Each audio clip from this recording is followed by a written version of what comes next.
మేము హాస్పిటల్లో రీసెంట్గా ఇంట్రడ్యూస్ చేసింది ఏంటంటే ఈ డ్రింక్స్ అన్నీ పెడుతున్నారు, మేమేం పేషెంట్లకి ఇలా చెప్తున్నాము, ఇది ఎట్లా అని చెప్పి మేము we made an alternative.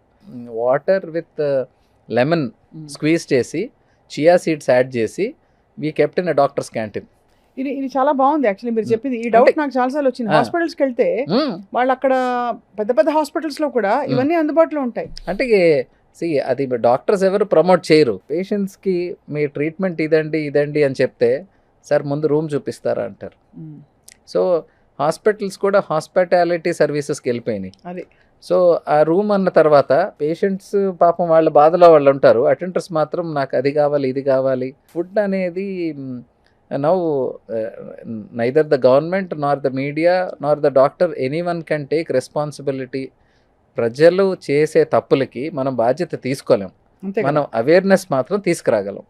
So మీరు ఎంత తింటున్నారు ఆహారం, మేము చదువుకునే పుస్తకాల్లో కూడా రోజుకి ఇన్ని క్యాలరీలు ఖర్చు అవుతాయి అని ఉండేది. Daily wage labourers or workers అంటే మాన్యువల్ వర్కర్స్ రోజుకి 3600 క్యాలరీస్ టు 4100 క్యాలరీస్ 4000 క్యాలరీస్ ఖర్చు పెడతారు. వాళ్ళు అంతవరకు తినొచ్చు. మోడరేట్లీ వర్కింగ్ అంటే కొంత నడక ఉంటుంది, కుర్చీలో కూర్చోవడం ఒకటే కాకుండా పైకి కిందకి నడిచేది ఉంటుంది. అలాగా వీళ్ళు 2500 క్యాలరీస్ వరకు వాళ్ళు తినే అవకాశం ఉంటుంది. సెడెంటరీ లైఫ్ స్టైల్, అవును, కూర్చున్న చోట కూర్చున్నట్టు కదలకుండా ఉండే ఉద్యోగాలు 1200 నుంచి 1500. ఒక గ్లాస్ ఇది లాగిచ్చే ఉంటే ఒక ఇది 350. హైదరాబాద్లో ఒక మంచి పెళ్లి భోజనం వాల్యూ ఈజ్ 1800 to 2000 క్యాలరీస్. అంటే మీరు అక్కడ వెళ్ళి ఫుల్ గా తినేసి వస్తే మంచి భోజనం ఒక రోజుకి సరిపడా మీకు ఆహార. అంటే మన లైఫ్ స్టైల్ కి, మనం కదలకుండా ఉండే లైఫ్ స్టైల్కి అయితే మీరు ఈవినింగ్ ఒక బఫే డిన్నర్ కానీ ఒక పెళ్లి ఫంక్షన్ కానీ మనం నీట్గా సలాడ్తో సూప్తో స్టార్ట్ చేసి డెసర్ట్తో ముగించి ఒక పాన్ వేసుకుంటే 2500 కాదండి, అది ఇంకా ఎక్కువ కూడా. ఈ మధ్య పాన్ లో కూడా ఇదివరకు తమలపాకులు అరుగుదలకు పెట్టేవారు, అరుగుదల వదిలేసి ఇప్పుడు పాన్ లో ఇంత మీఠా పాన్ అని చెప్పి ఇంత షుగర్ వేసేసి తీయగా తయారు చేసుకుంటున్నారు. సో అంటే ప్రతి ఒక్కరు they do their own business to make you get addicted, అంతే. సో అది ప్రాబ్లం. అందుకని అందరూ గుర్తుంచుకోవాల్సింది అంటే నేను నా పేషెంట్స్కి ఫస్ట్ వెయిట్ లాస్ మేనేజ్మెంట్లో చెప్పేది number 1 avoid parties, number 2 avoid buffets, number 3 మీరు ఎక్కడికన్నా పెళ్ళికి వెళ్తే కూడా తినేసి వెళ్ళండి, ముందు సలాడ్ తినేసేయండి, మీ కడుపు అంతా సలాడ్ తినేసేయండి. సలాడ్ తర్వాత మధ్యలో అన్నీ చూసేసి ఆనందపడిపోయి లాస్ట్లో డైరెక్ట్గా మీరు డెసర్ట్ ఏమన్నా ఒక స్పూన్ తినండి, మీకు హ్యాపీగా ఉంటుంది. బట్ ఇది ఫాలో అయితే, ఎందుకు అంటే మనం calorie count. So intermittent fasting అందరికీ తెలిసిన కాన్సెప్టే. ఇంటర్మిటెంట్ ఫాస్టింగ్ అంటే చాలా టైం గ్యాప్ ఇచ్చి రోజుకి 8 గంటల టైంలో మీరు ఏం తిన్నా ఆ టైంలో తినండి, 16 గంటల గ్యాప్ ఇవ్వండి. That has got good results. Intermittent ఫాస్టింగ్లో కూడా సిఆర్ అంటారు, క్యాలరీ రెస్ట్రిక్షన్.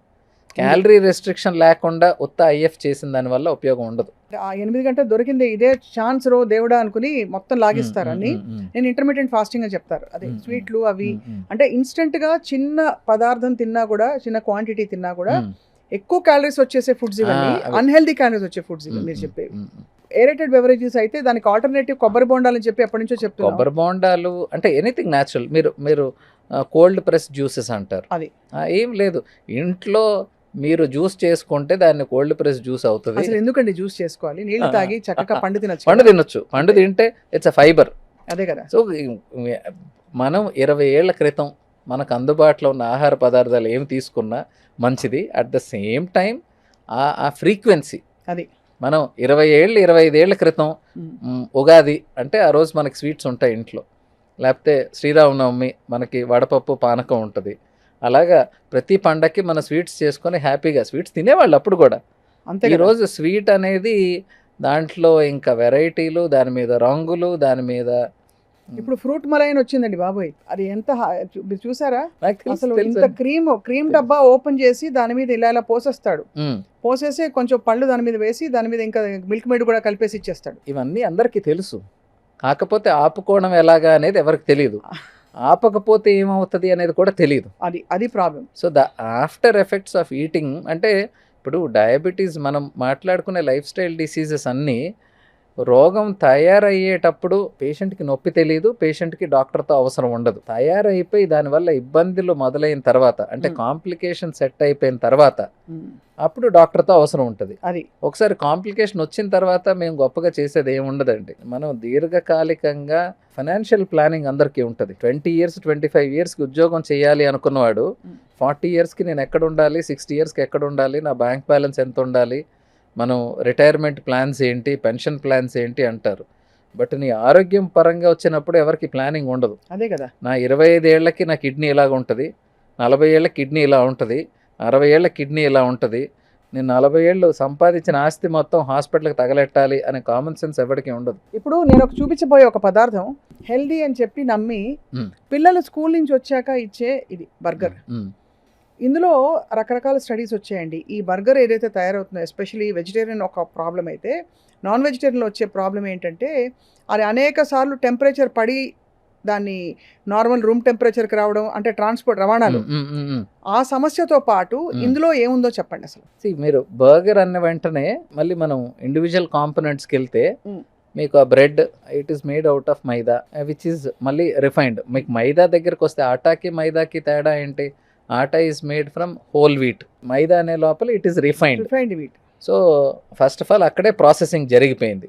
తర్వాత లోపల ఏముంది, దట్ ఆ మధ్యలో అది ఏమంటారు, కట్లెట్ అనుకోండి, ఇంకోటి అనుకోండి, దట్ ఈస్ ప్రాసెస్డ్. వెజ్ అన్నా నాన్ వెజ్ అన్నా అది ప్రాసెస్డ్. ఈ ప్రాసెస్డ్కి మళ్ళీ డీప్ ఫ్రైడ్.